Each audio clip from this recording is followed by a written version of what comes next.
Welcome to Burlap Teachers. Enjoy the video.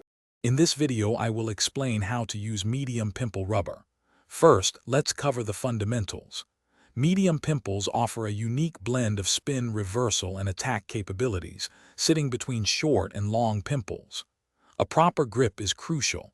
Hold the paddle firmly but relaxed, allowing for quick wrist action. Your body should be balanced, facing the table, ready to move. This foundational setup is key for mastering the rubber's distinct properties and executing effective shots. Moving on to serving and receiving, consistency is paramount. With medium pimples, you can create deceptive serves, varying spin from underspin to no spin, making it difficult for your opponent to read. When receiving, focus on neutralizing their spin. A controlled block or push can effectively reverse or kill the incoming spin, setting up your next shot.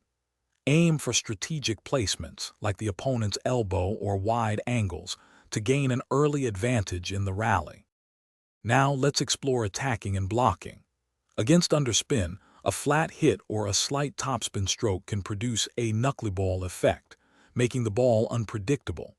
For blocking topspin, a passive block allows the pimples to naturally reverse the spin, sending a tricky ball back.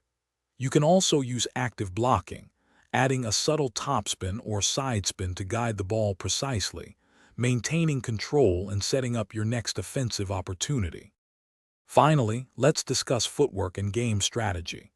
Agile footwork is essential to consistently be in the optimal position for every shot, allowing you to utilize the medium pimple rubber effectively. Anticipate your opponent's returns and adjust your stance quickly. Develop a clear game plan, focusing on exploiting their weaknesses. Vary your shots, mixing blocks, pushes, and attacks to keep them guessing and maximize your chances of winning points. Thanks for watching. Consider subscribing if this video helped you.